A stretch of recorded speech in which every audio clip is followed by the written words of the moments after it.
Good afternoon. Thank you very much for connecting to this EFSA event on increasing preparedness for highly pathogenic avian influenza in Europe. My name is Lisa Kohnle. I'm a scientific officer in the animal health team here at the European Food Safety Authority, and I will be guiding you through the following two webinars. Please note that we are using the listen-only mode. This means that everyone is muted by default. However, you may ask questions throughout the entire event via the Q&A chat on the right-hand side of the screen. Not all questions will be published, which means that not all questions will become visible in the chat box. However, we are going to reply all of your questions either orally during the scheduled Q&A sessions or in writing after the event. In case of the latter, you will be able to find the questions and their respective answers on the same EFSA website through which you registered initially. The link is also provided in your email invitation to this event. Please note that the whole event is in English, it will be recorded and no translation will be provided.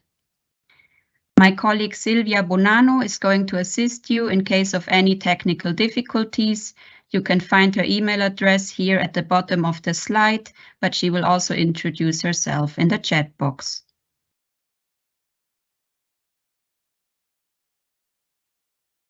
You may already be aware that this event consists of two separate webinars, one on our upcoming call for active surveillance in wild birds and one on the new features of EFSA's bird flu radar. I will start with the first webinar and introduce you to the project scope, timeline, and tasks. I will then give the floor to my colleague Marco Cortopassi, who will elaborate more on the contractual aspects of the upcoming call and the requirements for application. We will then have the opportunity to reply to some selected questions from your side before heading off for our coffee break. For the second webinar, on the other hand, we have invited several speakers from our contractor SOVON, the Dutch Center for Field Ornithology, who will offer brand new insights into EFSA's bird flu radar. Again, there will be some time for questions before I will finally wrap up this event around 5 p.m.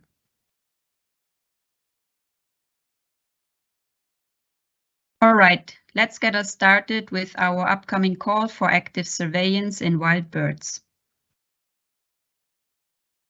I will start providing you with a quick overview of the scope, timeline, and tasks of this new project. So here in EFSA, we have been working on avian influenza for many years, and the reasons or the rationale for this call have become quite obvious. Being directly involved in reporting and communicating the monitoring and surveillance results that member states and other countries share with us, we have noticed that there has been a continuously high number of highly pathogenic avian influenza cases in wild birds over the last couple of years. This indicates already an endemic circulation. As you can see on the left-hand side of this slide, this is a figure taken from our last monitoring report. Wild bird cases and especially detections of highly pathogenic avian influenza continue nowadays throughout the year and do not only occur in the peak season of avian influenza. You can also see at the bottom panel that nowadays, in the last 2 years, we don't have only waterfowl species affected, but increasingly more colony breeding seabird species. So not only the time periods of the year in which we are detecting HPAI is changing, but also the hosts are changing. On this map, you can see that in the last year, this is a map from April to showing cases detected between April and June, that over the last months and even also the last year, also the geographic extent of HPAI detections in wild birds has significantly increased. We are now detecting HPAI in wild birds from the northernmost parts of Europe along the Norwegian coastline down to the Mediterranean coastlines of Italy, France, and Spain. We have also heard from many reports of mass mortality events occurring in wild birds, especially in colonies across Europe. And even nowadays, endangered and threatened wild bird species are affected, which makes the situation even more concerning. If we think about the impact on poultry, on our poultry production systems in Europe, detections in wild birds have often been linked to and even proven to be, or has been suspected to be linked to and have often been proven to be linked to primary introductions in poultry establishments. And more recently, it has also been shown that detections in wild bird species are linked to the outbreaks in fur animal farms and also in wild mammals that are feeding on wild birds. Therefore, there is a clear need for a better understanding of avian influenza viruses that are persistently circulating in wild birds in Europe, which also includes resident wild bird species. And also a better understanding of avian influenza viruses that are regularly being introduced by wild birds from outside Europe. Those are mainly migratory waterfowl species. With this call, we want to test the added value of this surveillance component of active surveillance in wild birds in complementing already existing surveillance efforts in Europe. So depending on where you are from and where you are working, you may be more or less familiar with the kinds of surveillance activities that are already being conducted in the EU. So we have legislation in place in form of the Animal Health Law and Commission Delegated Regulation 689, through which member states are required to perform surveillance in wild birds that are found dead, injured or sick, or wild birds that are hunted with clinical signs. Such surveillance should always be risk-based, and the main aim of these surveillance activities is early detection, also to protect spillover to poultry. And generally speaking, these surveillance efforts and also the different risk-based sampling strategies vary a lot between countries, which is why it is difficult to compare the results of those surveillance activities. In addition to those mandatory activities, member states may perform surveillance in wild birds that are trapped or hunted but do not show clinical signs, so have a healthy appearance, and also in sentinel wild birds. This is exactly where we want to top up with this current project that is going to be launched very soon. Apart from the legally required and voluntary surveillance activities performed by the member states and other countries, there are, of course, numerous private initiatives and research activities looking into similar questions. One major project that has recently been launched is the Kappa Flu project. And of course, with this upcoming call, we are not trying to duplicate any efforts. We are trying to be complementary and not to overlap with other activities.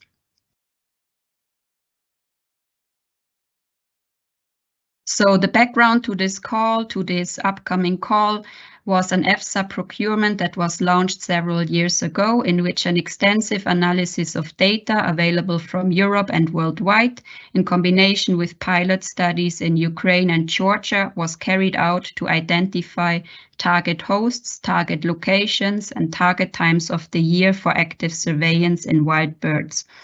The contractors were requested to develop a pipeline, sample collection and laboratory analysis pipeline for the rapid detection and identification of avian influenza viruses, with the overall aim to provide an early warning system for all our stakeholders in Europe. The report can be found online on our website. You can search for the title on the right-hand side or just follow the link posted on the slide. Main conclusions of this report and of this work were that sampling site selection should be informed by different types of data, mainly by ornithological and virological data, but those can also be supplemented by other data such as environmental data. Then also those sampling sites should show some kind of operational flexibility in terms of the hosts that are targeted, the sample matrices that are used, and also the times of the year during which they are operating. So in terms of sample matrices, this means that they should be able to collect, for example, both cloacal and oropharyngeal swabs, but also be able to sample hunting bags or to collect environmental samples. In terms of host, this means if there is a change in the epidemiology, a change in the hosts, this would mean that the sampling site will still be operational during those months and will be able to quickly catch up and start the work. So based on this previous work, based on this previous procurement, using the ornithological and virological information at hand, our experts suggested to target 9 geographic locations in Europe, which you can see displayed on the map on the right-hand side. You will notice that many of these geographic locations lie along major migratory flyways, such as, for example, the East Atlantic Flyway. In the following, I will refer to these geographic locations as surveillance nodes, and in total there are 9 surveillance nodes. The overall aim of this upcoming call is to establish now a coordinated network of surveillance nodes across Europe, so in contrast to many scattered activities. Also building capacities and long-term partnerships for active wild bird surveillance in those locations, and thereby to get a fuller picture of the avian influenza viruses circulating in wild birds in Europe and creating a larger pool of genomic data for phylogenetic modeling and for forecasting of variants. Linking also to the topic of today's event, the overall aim of the call is also to increase preparedness and to provide early warning to our stakeholders in Europe and also worldwide. Here on this slide, you can see the same 9 surveillance nodes or geographic locations, just in another format. Before you saw them on the map, here you see them written down. My colleague Marco is going to explain to you what a lot is and how that relates to the contracts we are going to establish with you. But yeah, each of those surveillance nodes will correspond to one individual lot. So we are going to cover starting in the west, we are going to cover Coto Doñana in Spain, the Camargue region in France, the Veneto region in northeast Italy, then the Lake Constance region between Germany, Austria, and Switzerland, the Wadden region between the Netherlands, Germany, and Denmark, the southern Baltic Sea between Sweden, Lithuania, and Poland, the Gulf of Finland between Finland and Estonia, the western Black Sea coast between Bulgaria and Romania, and the eastern Black Sea coast in Georgia. There will be a heterogeneous budget distribution according to the specific infrastructure already in place, depending on the respective surveillance node, the level of coverage by other projects, and also the sampling volumes to be expected. So not all of these surveillance nodes will be covered equally. For some surveillance nodes or lots, the geographic location suggested covers the territory of several countries, as you can clearly see. And here, I mean, for us, it would make sense to form a consortium to apply to this respective lot, a consortium between different Article 36 organizations from those different countries in order to cover everything. However, also other constellations are possible and feasible, and yeah, you can do also different constellations, for example, one Article 36 organization from one country taking the lead, but we strongly recommend to form consortia. Countries without Article 36 organizations, such as Georgia, are involved here, because actually Article 36 organizations from other countries may apply for this lot, for this geographic location, and they can also subcontract relevant partners that are not Article 36 organizations for certain non-core tasks, for which I will give you an example later on. So having a closer look at the tasks that will be required to be performed. First of all, we will require all successful applicants to establish, strengthen and maintain relevant infrastructure and capacities in the respective surveillance nodes. This starts with the wild bird traps, transport vehicles that need to be rented, or any other facilities that might need to be built or rented. And then also capacities in terms of time, having manpower available, having manpower hired, having laboratory benches available, meaning that the analysis can really be done rapidly and in real time, and that the samples will not be stored for a long time period before being analyzed. And also, in case not available, some kind of IT systems, IT support with the data collection. Then successful applicants will need to participate actively in the network activities, meaning participating in annual network meetings and also participating in training, especially at the beginning of the project. And they will be required to follow a harmonized sampling plan and data collection and sharing framework that will be developed together with a central coordinating body, also mainly during the first year of the project.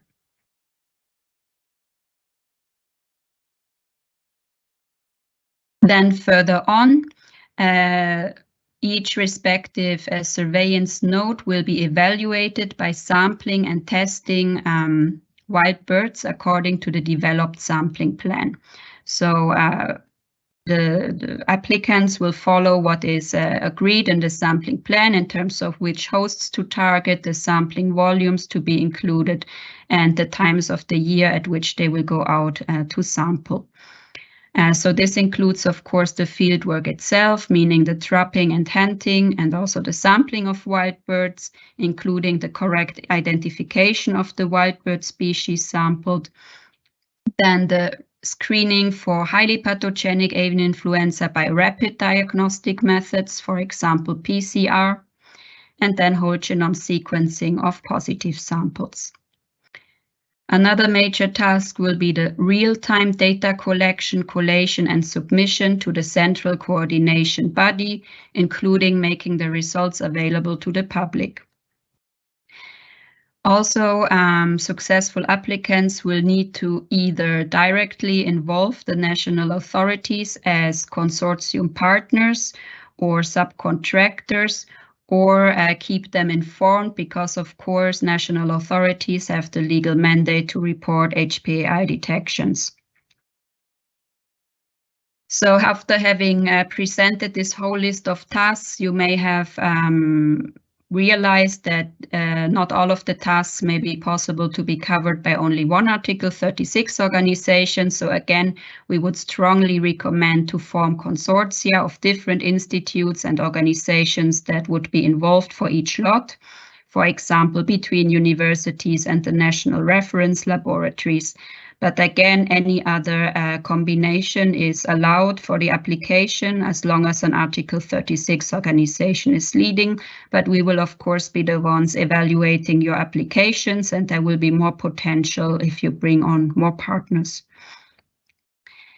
And I promise to give you also an example of a non-core task that can be covered by a non-Article 36 organization.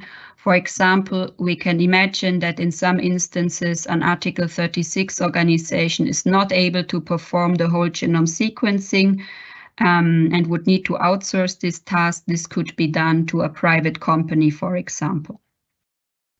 But we are not going to specify this more in detail now, because you will have all the details in the tender specifications once you apply for the call.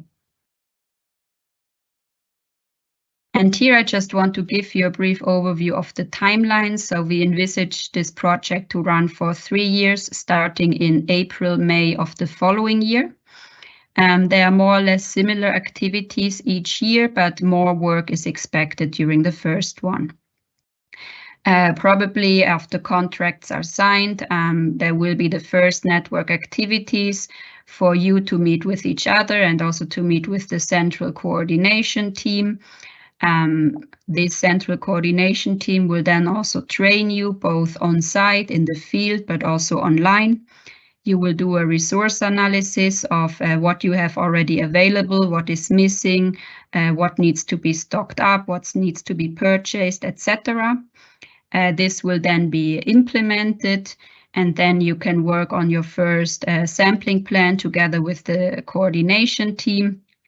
And hopefully already in autumn, winter of next year, 23, start sampling, testing, and data sharing activities. And then in the following years, the activities are relatively similar.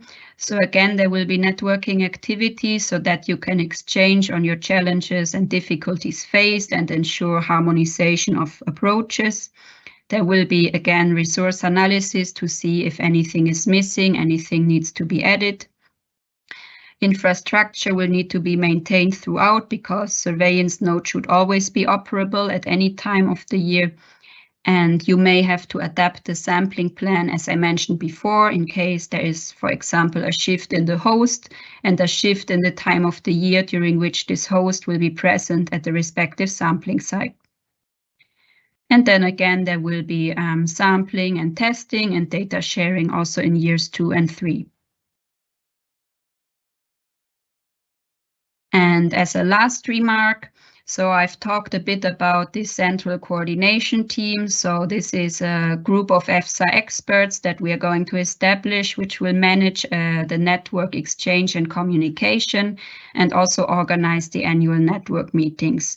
This coordination team will provide you with training on site in the field, but also throughout the year online, provide feedback and guidance.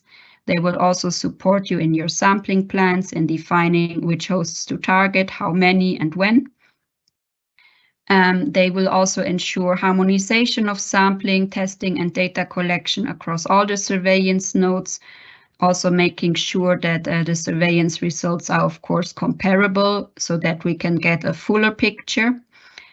And then one of their main tasks will also be to interpret and communicate the surveillance results on a continuous basis in form of regular publications on an open access online platform.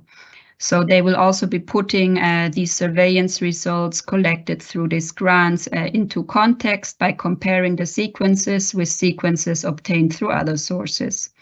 And the idea is to have really a scientific communication that is understandable for all types of stakeholders and will guarantee that they will always be able to access the most recent and most up-to-date information on the viruses that are currently circulating. And with this, I would like to thank you first and then give the floor to my colleague Marco Cortopassi.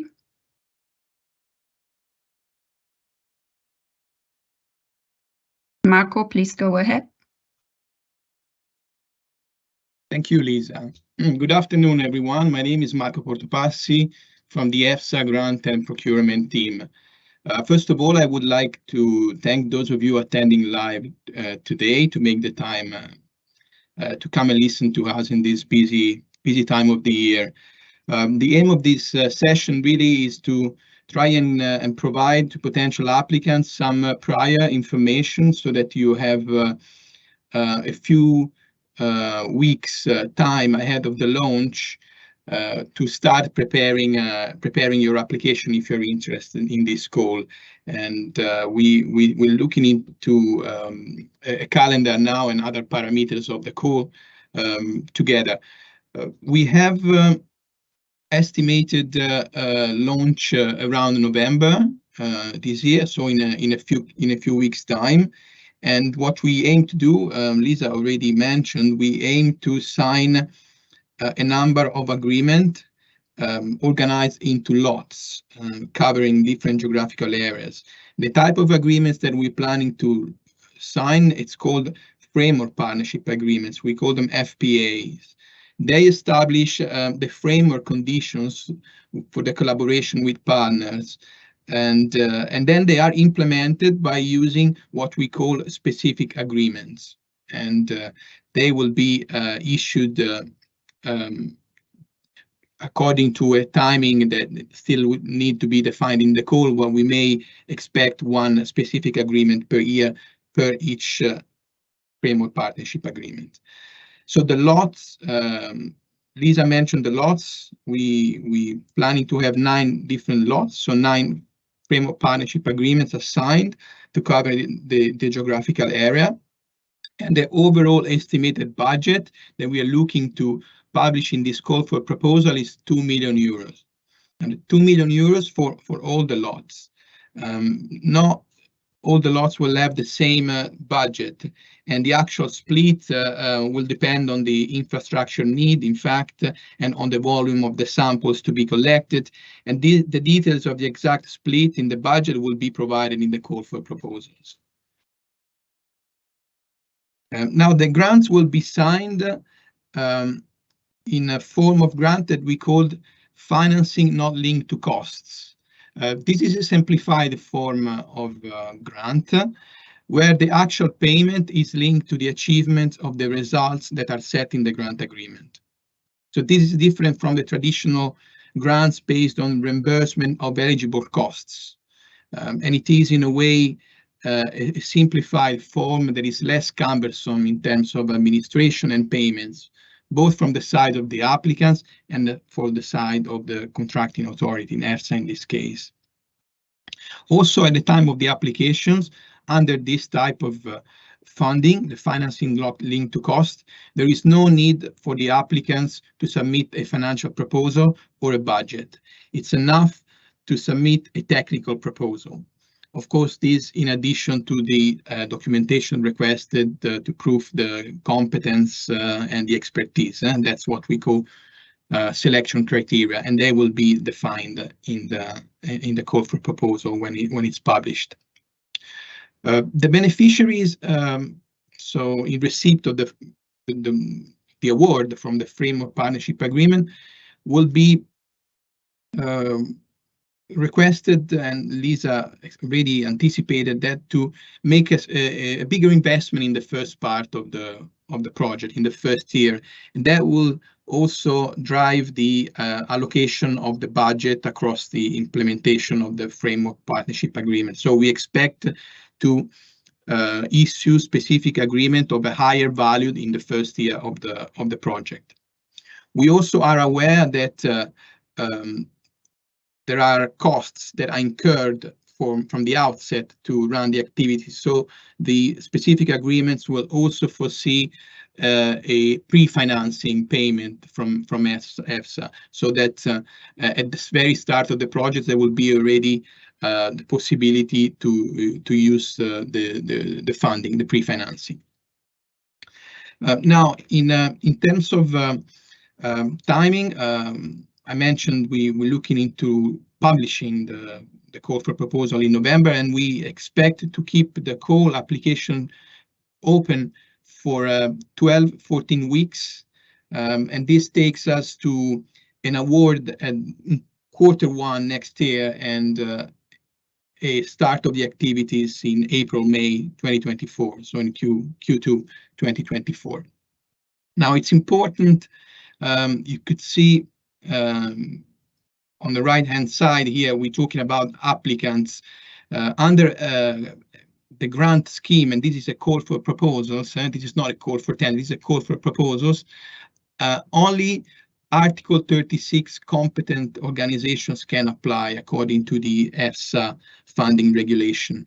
So we can only accept proposals from those member states organizations that have been included in the list of competent organizations, then called Article 36 organizations in EFSA, because of the reference to the specific Article 36 in the EFSA funding regulation. Now, here you can see on the slides that you will receive will be published afterwards, there is a link to a list where you could see if your organization is part of this Article 36 or not. But it's really important to remember that the call for proposals are addressing this pool of potential applicants, Article 36 organizations. Applications in consortium, Lisa mentioned, it's very much possible and actually encouraged to cover certain lots in particular.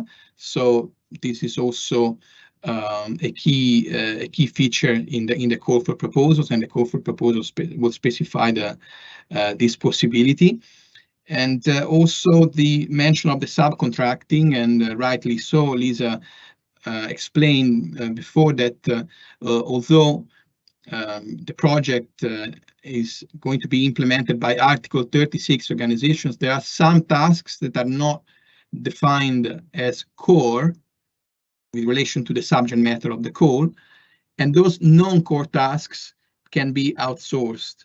And the outsource can be done to other Article 36, but also to organizations that are not on the Article 36 list. But of course, this is a definition that will have to be clarified and will be defined in the text of the call for proposals.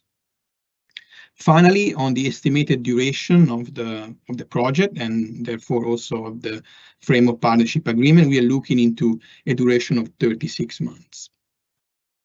Now, please consider that all of this is still in the making. In a way, we're preparing, finalizing the call for proposals. So it will be only when the call is published, we expect in November, that all these parameters will be, let's say, settled and fixed and will be clearly described, and therefore it's really important that when the call is published, then you of course take stock of the information that we've given today, but that you really verify the finally published parameters of the call if you intend to put together an application.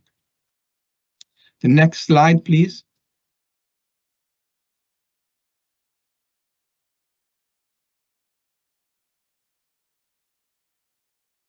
So now about how to apply. We will receive applications submitted electronically only using this portal, the EU Funding and Tender Opportunities portal. In the past, and some of you attending today, maybe you've already had grants with EFSA. In the past, EFSA was using a paper hard copy system to receive application for grants. This will not be the case anymore for these call for proposals. So only electronic application submitted by this portal will be accepted. It's important also to stress that in the EU Funding and Tender Opportunities portal, you will find a facility to partner search. This is the facility of the portal that is there and is accessible to all the organizations. So there's no possibility for EFSA to prevent that, let's say, non-Article 36 organizations put themselves forward for partnering, for instance, with an Article 36 competent organization for this call. But it's therefore, let's say, up to you to always make sure that your partners are part of this list. And again, here I think you can, you will be able to click on these slides to check the status of the organization for Article 36 organizations. Next slide, please. So to conclude, really the next steps is really to start considering the possibility of partnering for your area and your geographical area in this call. Keep on your agenda this estimated timeline that we've presented today, with the launch, the publication of the call expected in November, and a 12-14 weeks application time from then. And of course, keep an eye, close monitoring the EFSA website in the grant section, and of course directly also the EU funding and tender opportunities portal. The call will be published in both places. Our colleagues in EFSA closely working with the focal points and the Article 36 organizations will also make sure that when the call is published, Article 36 organizations will be also informed and notified directly. But I still recommend you keep an eye on the website. With this, I like to thank you for your attention, and I hand the floor back to Lisa, please. Thank you.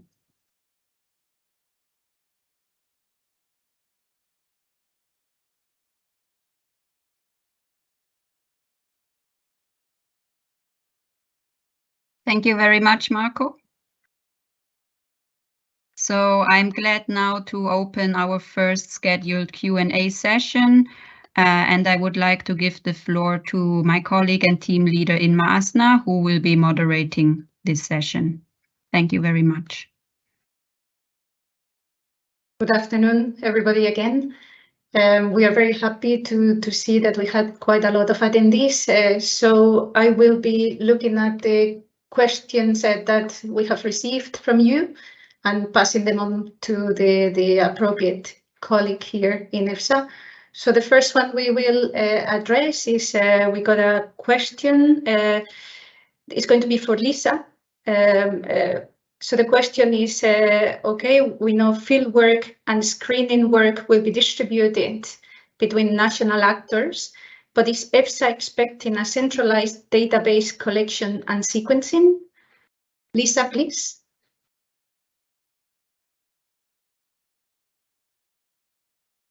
Thank you. It always takes a moment to unmute myself.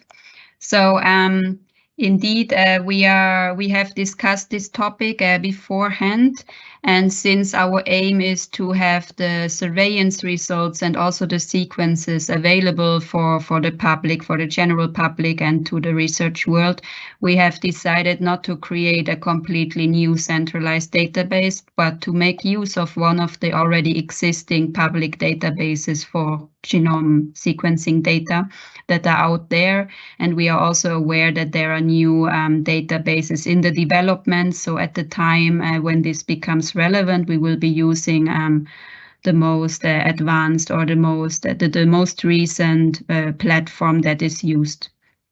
But yeah, I'm sure you're familiar with what is already out there, and this is what we're going to use to make the results available. But of course, there will be a communication platform where our central coordination team will make these regular reports available. And of course, they will also have some kind of data collection in their backend, but everything will be made publicly available. And back to Inma, please. Thank you, Lisa. Second question is for you again, Lisa. So how much time should a partner invest per year if you want to participate, or if they want to participate? Thanks. Thank you, Inma. Yeah, this is a difficult question. This will depend very much on the respective surveillance node, how many partners and people you are involving there. So we are not expecting any numbers in terms of people to hire. We are specifying certain deliverables in the call for proposals that we are expecting. And as long as you are delivering what we are expecting, it is up to you how you organize yourselves. But generally speaking, of course, the sampling is not envisaged to take place year round. So this will probably be focused on certain months during the year. But there might be other activities such as the network activities and the training taking place also during the other months. Thank you.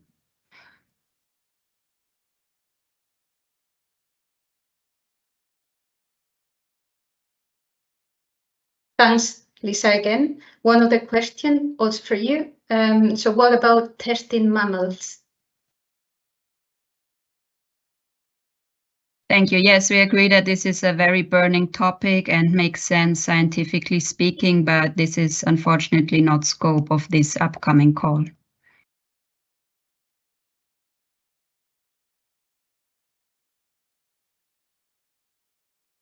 Thank you, Lisa. I think we have no other questions at the moment in the chat, although one just arrived. I'll read it to you, and I think it's also for you, Lisa. Are the nodes exclusive? If intense, highly pathogenic avian influenza activity in a country, it has been obvious elsewhere, but the node is there room for modification, basically. So they want to know how much room for modification there is there.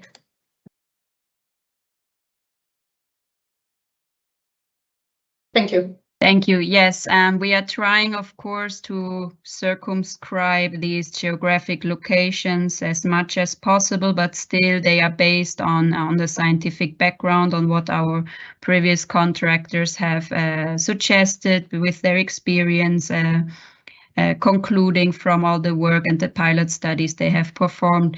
So, of course, we will not be too restrictive, but we can also not be too open in describing the geographic location of the individual lots. Some of them will be broader, as you have seen, that are along the coastlines, but others will be, yes, need to be more restricted to certain wetland areas, yes.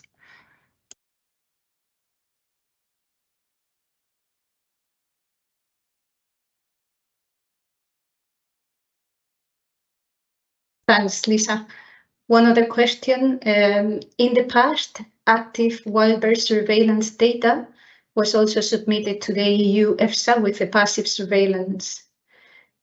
Will this be also submitted together or sent separately? Thanks.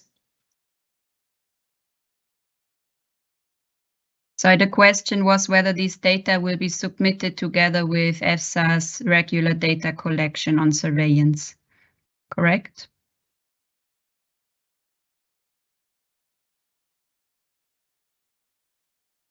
Yes, correct, Lisa. Thank you, Inma. No, so the data collection we are leading in terms of the surveillance that is required from member states by the EU legislation is not what we are going to follow for this project. This project is a voluntary activity, and we cannot require member states to submit the data or other countries to submit the data within the same framework that we are using for a legally required activity.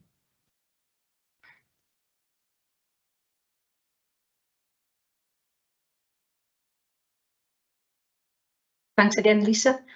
One other question is the screening only for highly pathogenic avian influenza, or would that include also low pathogenic avian influenza? Thank you.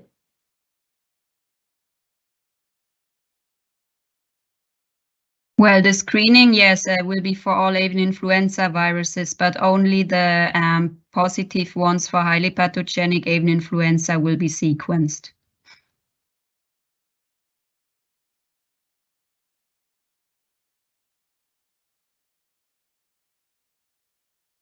Thank you again. One other question, will the budgets for the nodes be published?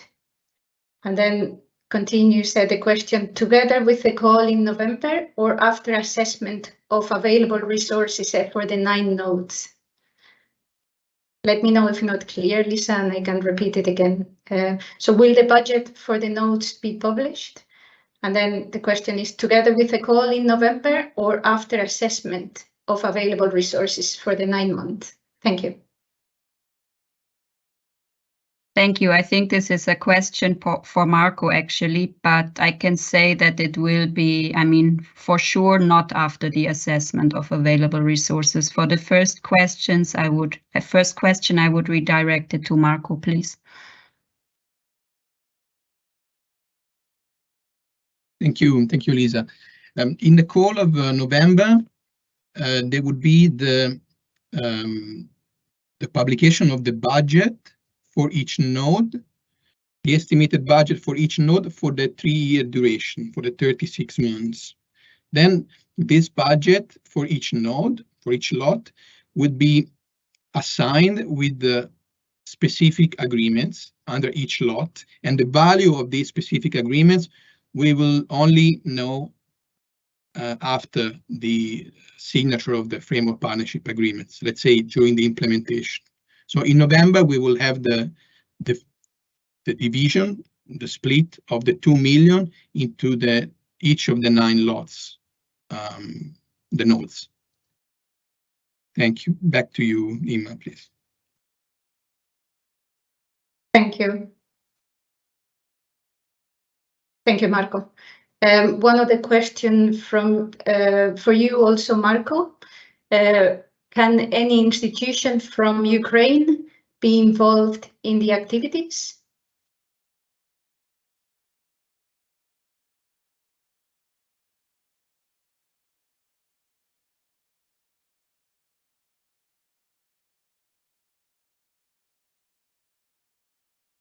Marco, you're muted.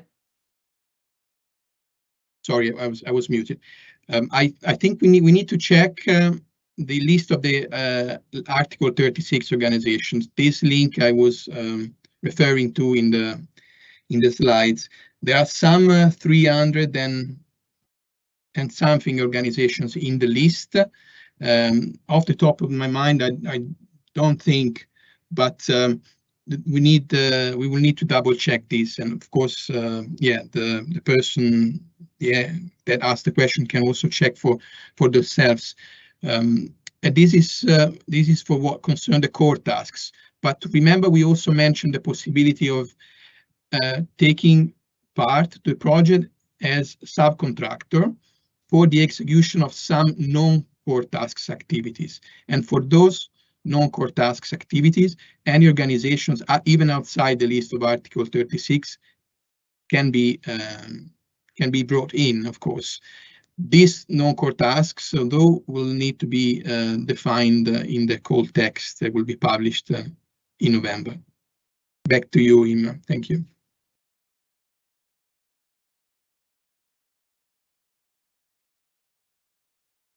Thank you, Marco. Again, Marco, I think you can answer this, but if not, maybe you can pass it on to Lisa. Is it possible to share the list of participants?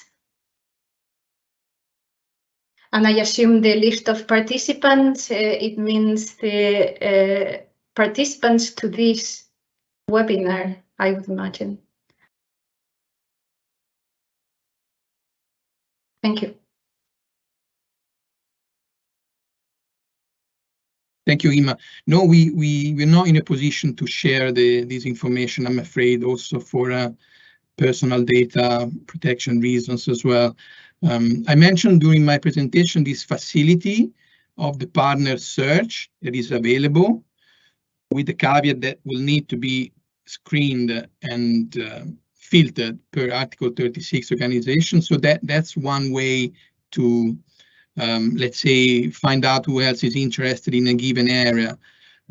Another way is for an organization, Article 36 organization in one of the member states country, is to make let's say, flag their interest via their focal points. So in each country there is one EFSA member states focal point that has also this capability of also reaching out and also facilitate consortium building. So if that's the, let's say, the background reason for the question, that of looking into who else is interested in applying together, I think that's one way to go. Back to you, Imma, please. Thank you. Thank you, Marco. We have one other question. I'll just try to read it to Lisa. So Lisa, the question is, new investigations need to be integrated to see which mitigation adaptation strategies would be most effective to dampen waves of infection in wild birds and mammals. So the question is, to which extent piloting management options would be included in these activities? Thank you. Also a very interesting suggestion, but unfortunately this cannot be covered within the scope of this call. And generally speaking, risk management questions are not within the scope of EFSA. So this is not something we would usually cover.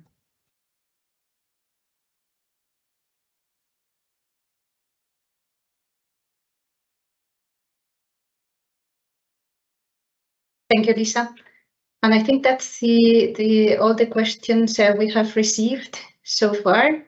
So I'll give it back to you, Lisa, then, if you want to maybe anticipate the coffee break.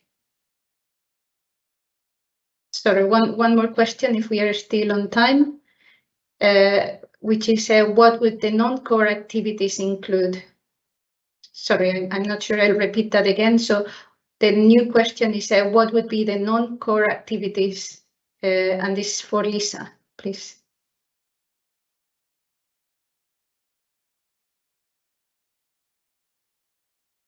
Thank you. Yeah, as mentioned in my presentation, this is something that will be specified and written down in the call for proposals, but nothing that we can specify exactly at this moment of time.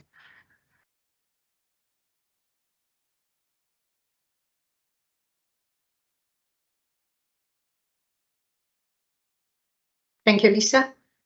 One last question.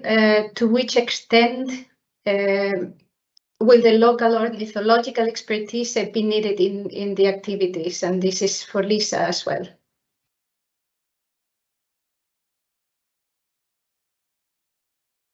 I would say so. Ornithological expertise will be brought to the table by, of course, our central coordination team, but at the same time, the people that will be performing the field work that will need to identify the wild birds will, of course, need to have a certain ornithological knowledge to be able to correctly identify the wild bird species and trap them, I imagine.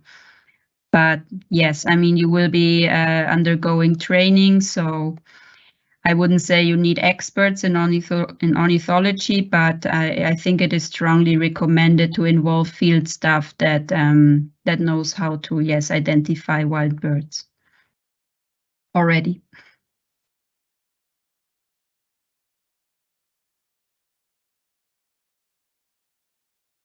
Thanks, Lisa.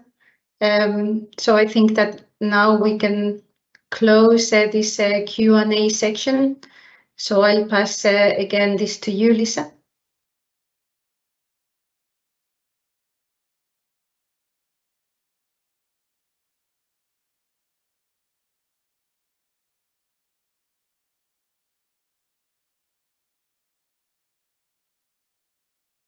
Apologies, it's taking a bit to click.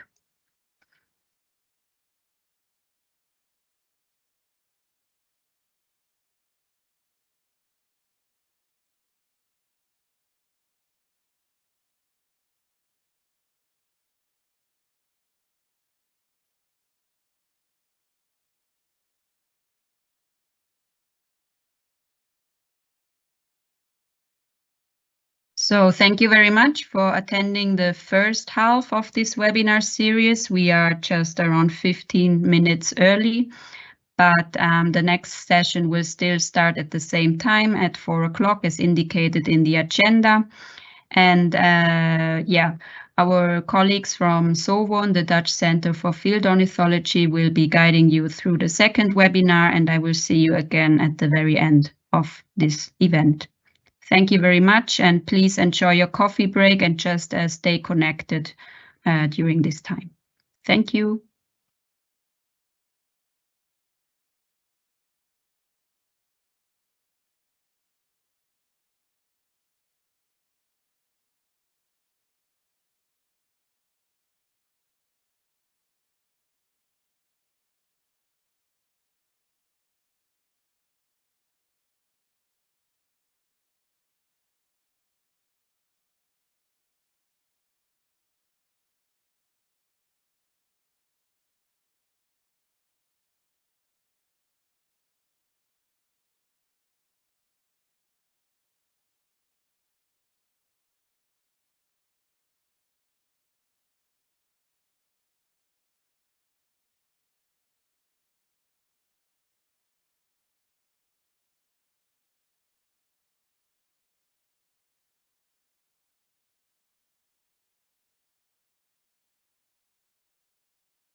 So good afternoon, everybody. We are live again for this second part of this webinar. And in the next hour, we're going to discuss with you the newly developed EFSA bird flu radar, the early warning system of highly pathogenic avian influenza in the European Union. And what we are going to do this afternoon, this hour, is firstly my colleague Henk Siersema will give you more information about the background of the system and how the prediction models that underlie the bird flu radar, how they are developed. And after his presentation, sorry, my colleague Roos Reinhards will introduce to you the bird flu radar and walk you through the different features of the bird flu radar website and messaging alert system that's attached to it. I'm sorry.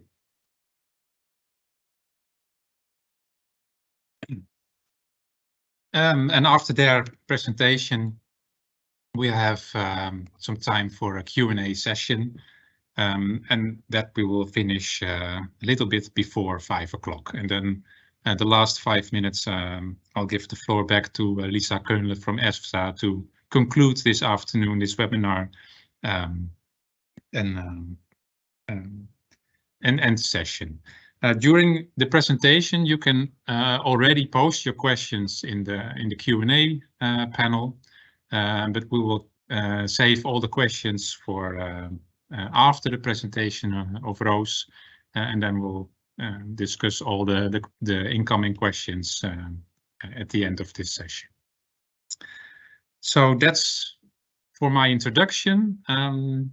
I would now like to give the floor to Henk Siersema for his talk about the model underlying the bird flu radar.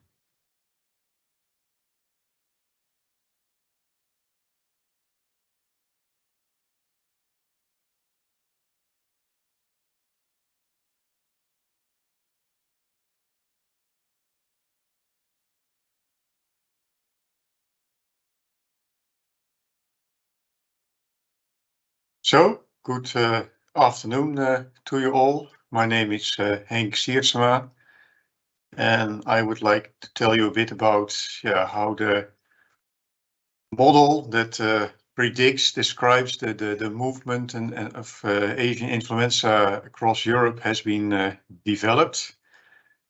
This is a combined effort of a number of organizations. You see a few logos over here at the introduction slide, and the key objective of this system is to develop a spatial temporal model to predict the risk of the entry and establishment of avian influenza in wild birds. And I have to stress this is a pilot project that we have carried out last year, and well, Roos will tell after my presentation some more ideas and objectives that we have for the near future.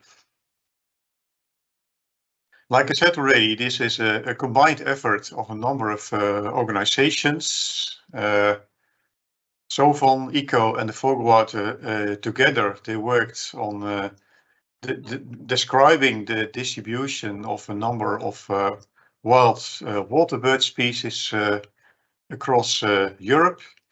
The BTO was involved in describing the movement of birds between areas, and then Ausvet combined this information with known outbreaks of avian influenza to make a descriptive model, a predictive model of the spread of this disease across Europe. And well, I guess you all know that avian influenza is the form we have now in Europe is highly pathogenic, and that wild birds play a role in the transmission between areas in Europe, but also between poultry flocks and particularly over long distances.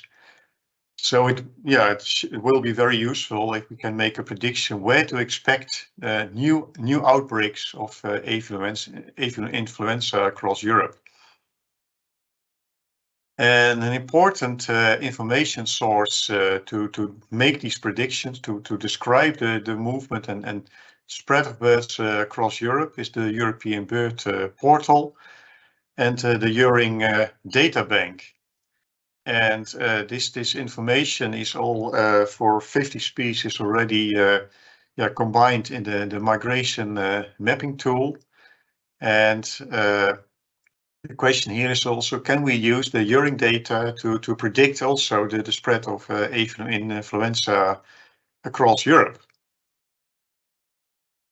And I told you already that the EFSA they wanted to make such a model to have kind of feature available for people in Europe so that they can see what to expect in the recent future about the spread of influenza in their region.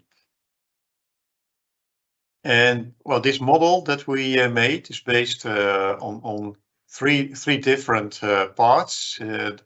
First of all is the estimation of species abundance across Europe, the movement of species, and and finally to describe the probability of transmission from one site to another, giving the knowledge of an outbreak on a location. And for the first part, we used Eurobird Portal data to estimate the distribution of 12 wildfowl species, 2 swans, and 5 goose species, and 5 duck species across Europe in weekly abundance maps. And for the second part, the movement of birds, we used Euring data to estimate movement parameters for those same 12 species. And well, the first part, of course, was this species abundance modeling. And like I said before, the main data source here was the Eurobird Portal. And this is a big data source of information. And from this data source, we firstly got weekly data on observations of these 12 species across Europe. So not only presence of species, but also species numbers. And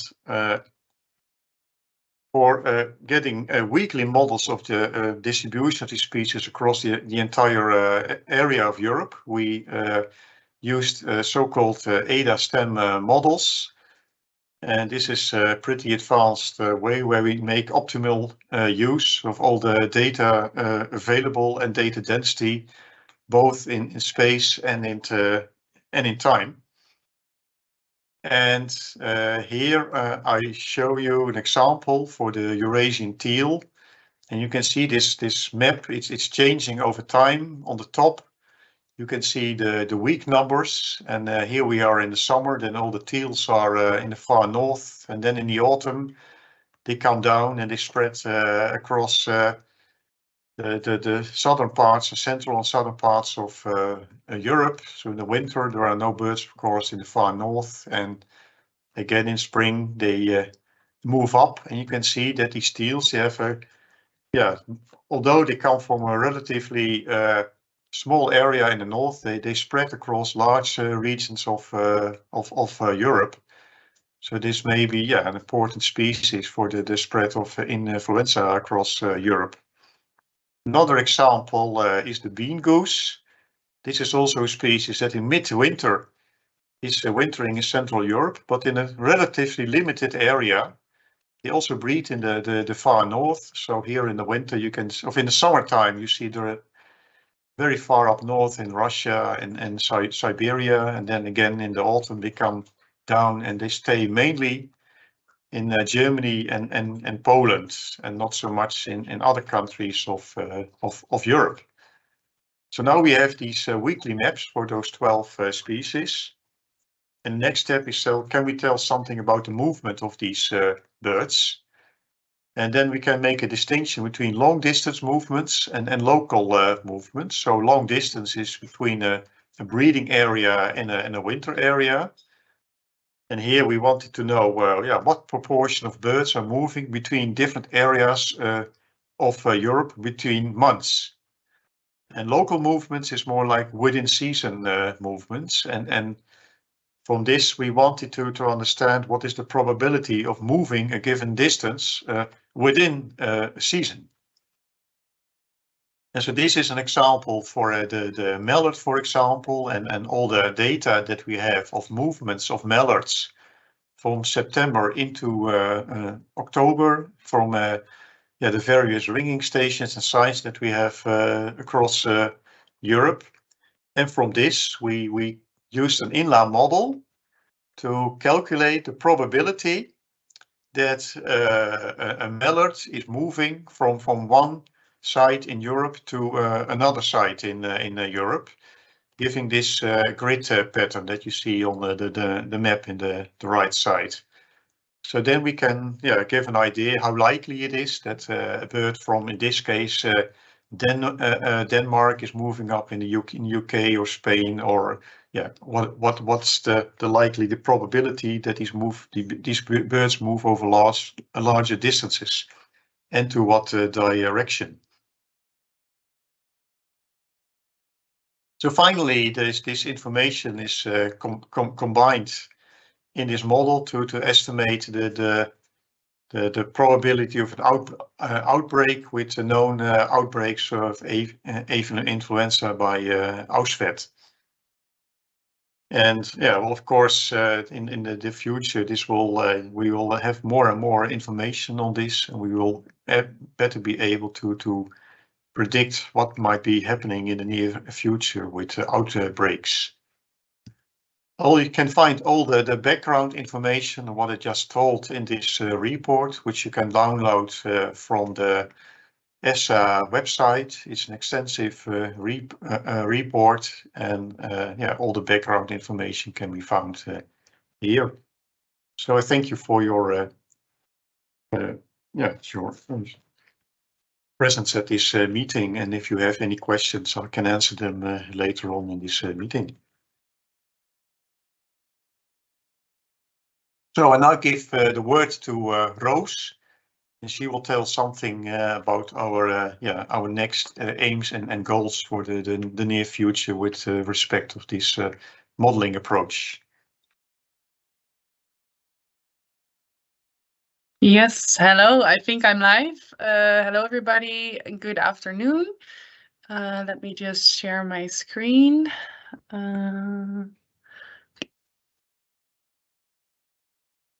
Okay, I hope you can see my screen and see me, because I don't see you. But so I want to continue where Henk left off, and Henk explained to you the backgrounds of the model. And now I want to talk to you about what this model actually, how this model can be of use to you. And the way we made it of use to you is to turn the model into an online tool. So Ausvet and BTO have implemented the risk assessment model into an online tool called EFSA's Bird Flu Radar. And this tool includes risk maps, and you can subscribe to a weekly report. So you can subscribe to an area of your choice and then get a weekly report on the risks of an outbreak near you. And today I want to explain to you what this tool currently looks like, because I already presented a prototype tool to you in March, but it has changed quite a bit in the meantime. So I want to talk to you about what it looks like and what you can expect from it. So these are the things I want to talk to you about in this presentation. Firstly, a little bit more model description so you can understand the tool well. Then I want to walk you through the new online tool and all its functionalities. Then I want to walk you through the alert email you can subscribe to and what's inside that alert email. Then I will explain some of the current model limitations to you. So what you have to have in the back of your mind when you look at the tool or the alert email. And then after that, I will give you a timeline on what to expect next in this project, like Henk already said, because this project runs through to 2025. So there's lots more to come. Okay, so firstly, the model description. Henk already explained to you where all the data that is in this model is coming from, and he ended his story with a brief description of how the model works, and I will continue on that now. So the goal of the model is to estimate the probability of an HPAI outbreak in a certain area, and we call that probability P-intro. That's an important phrase, P-intro. And P-intro is defined as the probability that an HPAI virus enters a given area via wild bird movements. So that's the probability of entry, and is able to be transmitted to at least one other wild bird in the area under consideration, which is the probability of establishment. So it's a combination of the probability of entry and the probability of establishment. And we estimate P-intro at a spatial scale of 50 by 50 kilometer grid cells and at a temporal scale of 1 week. So every week, the P-intro of a certain grid cell is calculated again and is updated in the model. Then for each of the 12 wild bird species that are currently in the model, they have specific probabilities of entry and establishments, which are based on the migration, the movement data and the abundance data that Henk already mentioned. And we assess the model specificity and sensitivity by comparing the P-intro calculated by the model with actual reported HPAI outbreaks. And these are outbreaks reported through ADIS, or the Animal Disease Information System, or in the case of the UK, Empress I, because the UK doesn't report to ADIS. What's good to mention is that only the probability of disease occurrence, so that's the outbreaks reported to ADIS, varies from year to year. For the other variables, so for example, the movement data and the abundance data, they vary throughout the year, but they repeat every year currently in the model. So for January the 1st of 2022, it's the same as January the 1st of 2023. If you want more information on this model, Henk already said it, but you can check out the scientific report, which was published on the EFSA website, and there you can find everything you need to know. Okay, so that's it for the model. Now we're moving on to the online tool. This is what the online tool looked like when we presented it to you in March. This was really a prototype. And at the moment we're working on almost finishing the new version, which looks like this, which is integrated into the already existing migration mapping tool. And it has a dark mode and a light mode. So this is the light mode. And the last one I showed you is the dark mode. Do note that the tool, as I'm showing it to you today, can have some slight changes between now and the launch. So like buttons can have moved or colors can have changed, but the basic principle will be the same. So no worries about that. So once the tool will be launched, where will you be able to find it? You will be able to find it through the URING website. You can go to uring.org/birdflu-radar, and there you will find a homepage which has information on the bird flu radar, and also a video which explains everything I tell to you today again, but in short. So that's really easy if you can't remember everything I'm sharing with you now. And it also contains a link that sends you directly to the tool. Another way to get to the tool is through the migration mapping tool. In the upper left corner, you can see a button called that says Bird Flu Radar. It's already there now, but if you click it now, it sends you through to the prototype. But once this new tool is launched, it will send you straight through to the new tool. So that's where you will be able to find it. And now for what's in it.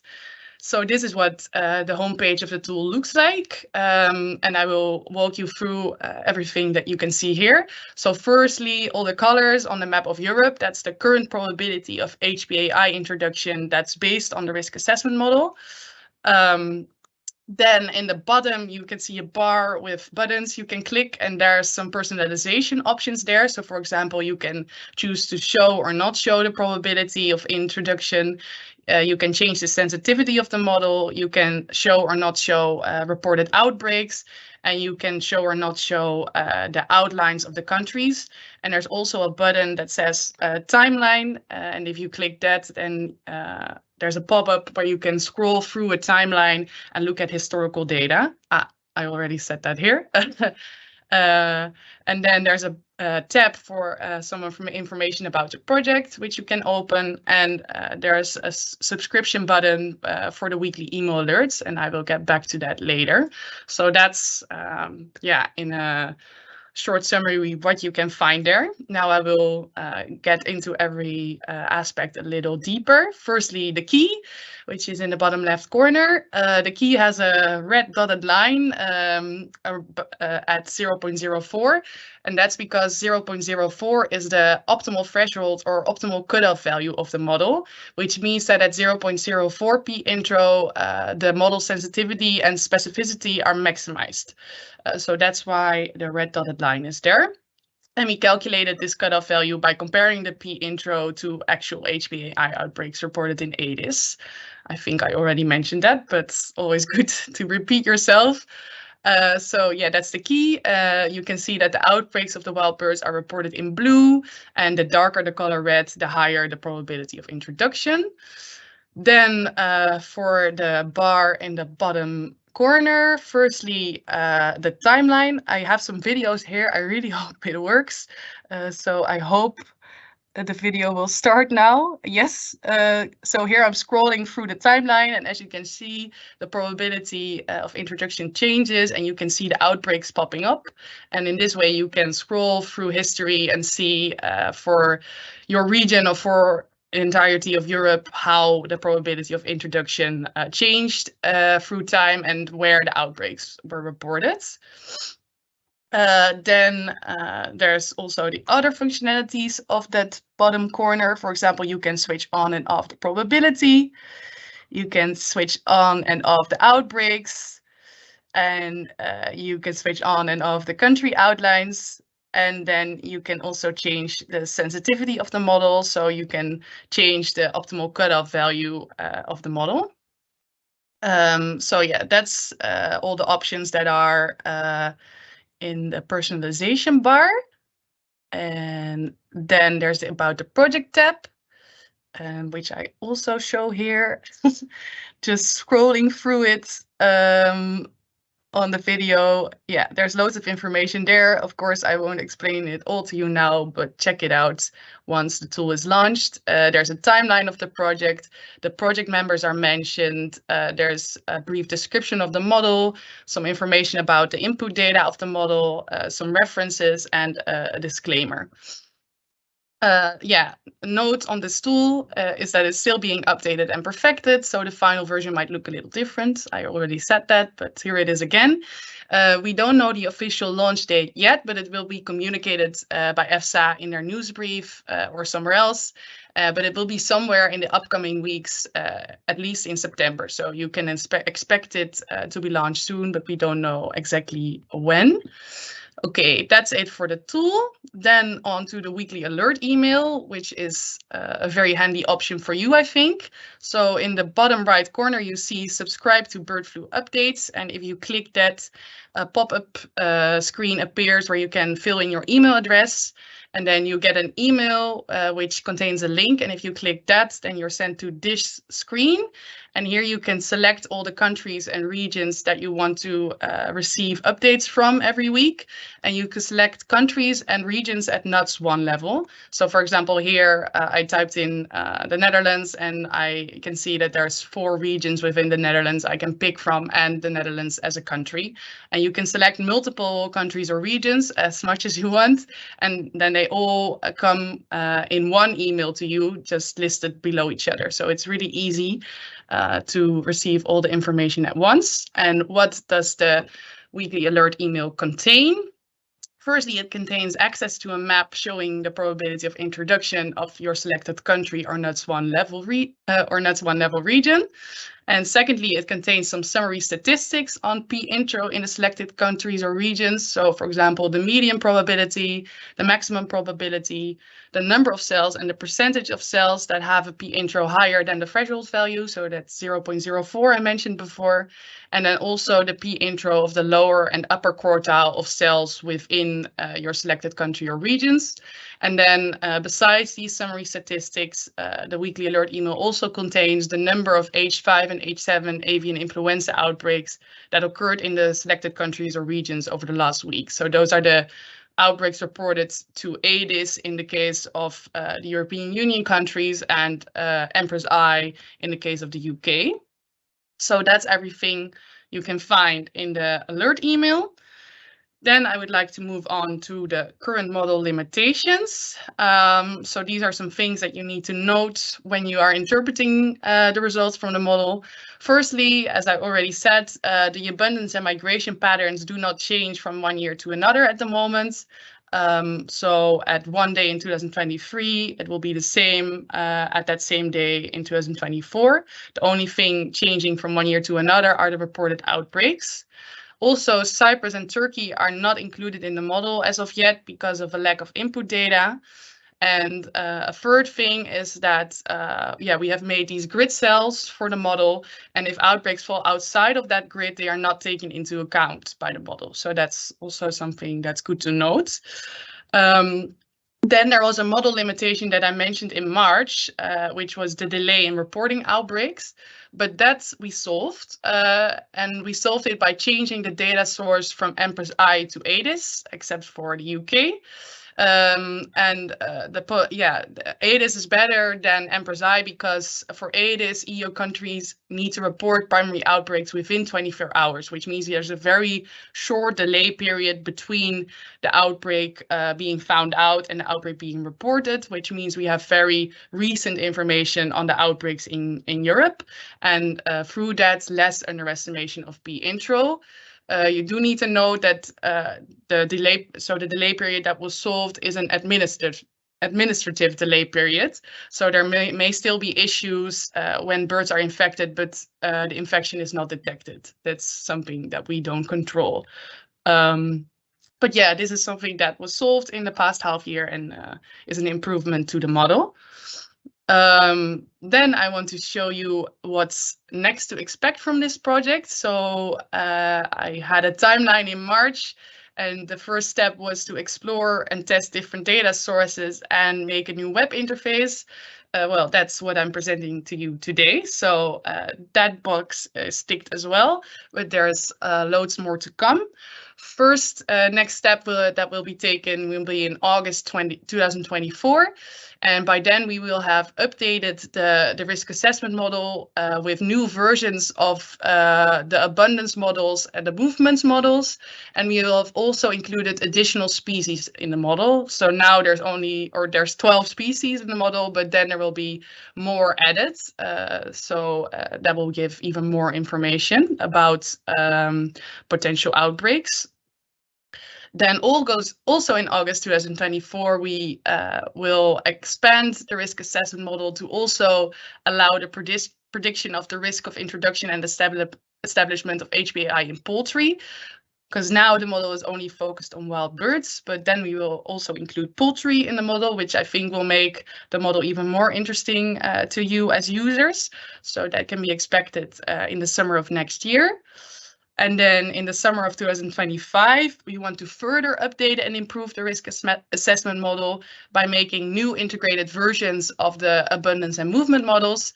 And we will do that, for example, by exploring more data sources for these models. So for the abundance model, we will include, for example, climatic data or data from a water bird census. And for the movement model, we will include, for example, tracking data. So we will improve those models, and with that also improve the risk assessment model.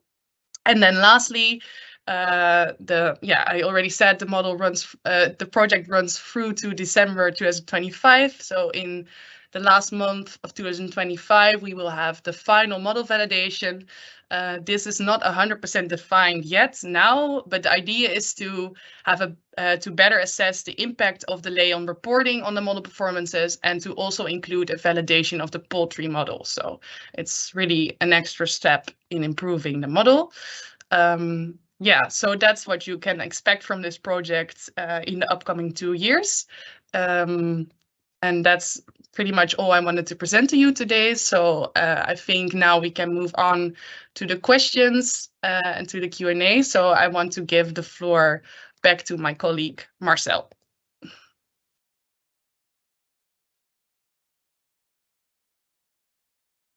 Yes, Roos, thanks a lot for your presentation. And also to Henk, of course. It's really nice, good overview of all the features of the bird flu radar. Now we have some time for questions and answers with that. There's already one question that came in the Q&A panel during the talk, which is, I think it's a very interesting question. Someone asked if seabirds such as gulls and terns are considered in the models. Well, I can answer that question already. They are not at this point. There are 12 bird species now included in the model, and those do not include gulls and terns. But more interesting is the question if interaction between species can be or is included in the model, or maybe can be included in the model, as avian influenza can also be transmitted across different species. I can see that Henk Siersma can maybe answer this question, and also Céline Faverjon from Ausvet is also in this meeting. I don't know who can answer this question best, Henk or Céline? Well, I can answer the question with relationship to the gulls. Okay, I'll give the floor to you then, Henk. Yes, there you are. Okay, thank you. Yes, so at this point there are no gulls in the model, but in an update that we will work on in the coming year, we will include gulls and probably also terns in the model. So we will extend the range of species that is included in this model to make it more, give a better idea across the various taxa and species groups. And of course, even after starting this modeling approach, we learned how much also other species groups are affected. So I'm also thinking about waders, for example. They also start being affected by now. So in the next version of the model, we will have much more bird species included than what we have now. The second part of the question, I think it's better I give the floor to Céline to answer this. Thanks, Henk.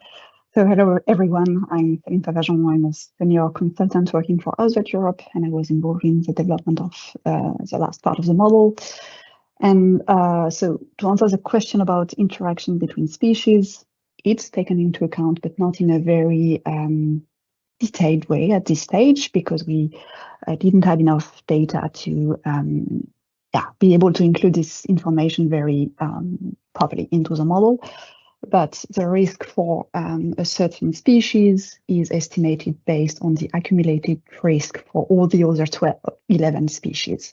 So somehow it's taken into account. So it means that if the risk of avian influenza outbreak is high in a certain species, it will affect the probability of having avian influenza in the other species.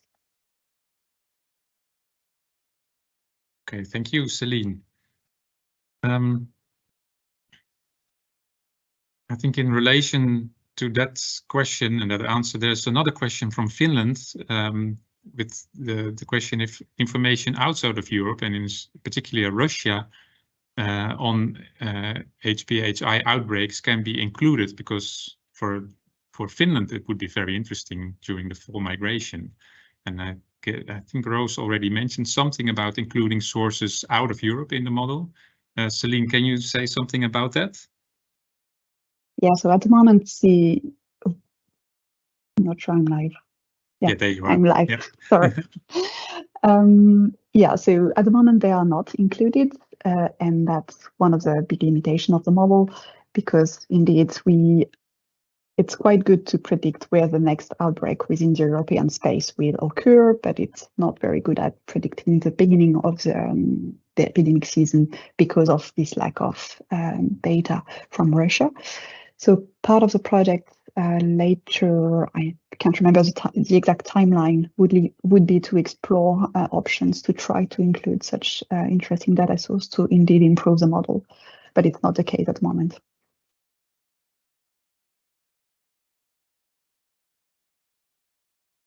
Okay, thank you, Celine. Another interesting question is the question whether there will be an attempt to incorporate actual weather radar data in the model. And I think that's a good question for Stephen Bailey to answer. He's from BTO and also present in this meeting. Stephen, can you come in? There you are. Hello, everybody. I'm Stephen Bailey. I'm a senior research fellow at the BTO, and I'm also the president of URING at the moment. So yeah, thanks very much for your question. I think this is quite a difficult thing to integrate with the sorts of data we have at the moment. I'm sure we'd be interested in doing that in the long term. But one of the main problems, of course, is that for many radar data, we don't have species identification. So you can sometimes identify species, I think, in particular small samples, but often not in the data sets as a whole. So I think it would be quite difficult to integrate with the radar data immediately. I guess also the timescales on which we're looking at these changes are relatively long-term, like at the time scale of weeks or months. We're not necessarily in the analyses of the data on movements at the moment able to pick up very short-term waves of migration. But these are all things which could potentially, of course, be incorporated in the future as the work develops further. Yeah, there is Henk wants to make a remark. Maybe you can switch to Henk. Yes.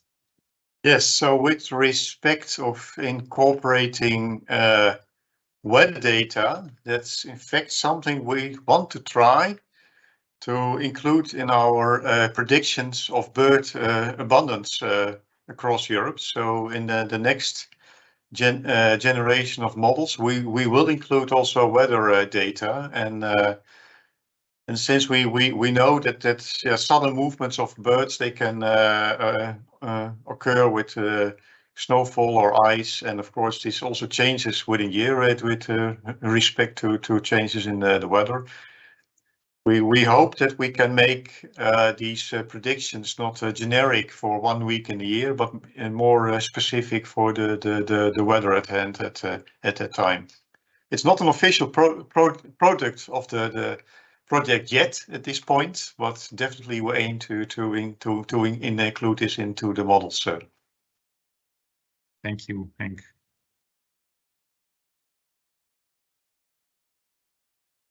Then another 2 questions which are more practical is just a technical question. If in the weekly abundance, does week 1 mean the beginning of the calendar year or the epidemiological year? Stephen, do you know the answer to that question? I think it's the calendar year that we're talking about here. Yeah, the calendar year. And then from the same person, the question, does the model encompass Western Balkan countries such as Macedonia, Serbia, and Montenegro, etc.? So yes, it does incorporate all of those countries. It essentially incorporates all of Europe, but we have to be aware that the amounts of data available from different parts of Europe will differ, that we can still model the distributions, relative abundances and movements for the whole of Europe, but obviously we're not going to be so good at picking out variations in particular regions which have smaller amounts of data. So obviously we are always in these types of efforts at large scale modelling to some extent limited in some of the detail we can get at by the availability of the data. Okay, thank you. Thank you very much. We've exhausted the questions in the Q&A panel at this point. Maybe if there are any more questions from the audience, now is the time to post them.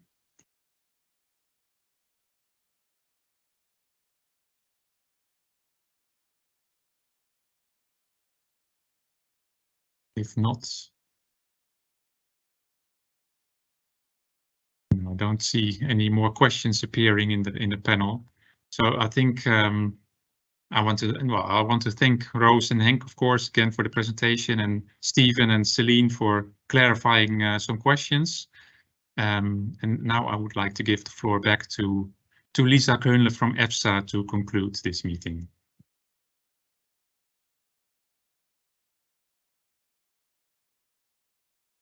Thank you very much. I will share my screen 1 second.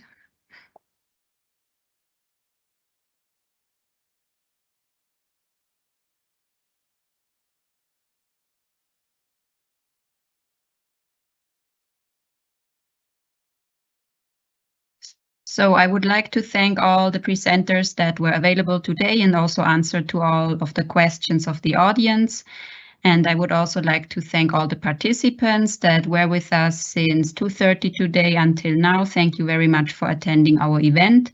In case you haven't found your question answered in the chat or during the Q&A session, you will for sure find them answered on our website a few days after the event.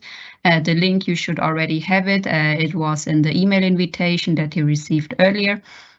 And also the recording of today's event will be available there in case you want to share this information with any of your colleagues, and feel free to use it to liaise with other institutes and organizations for preparing your applications to our call.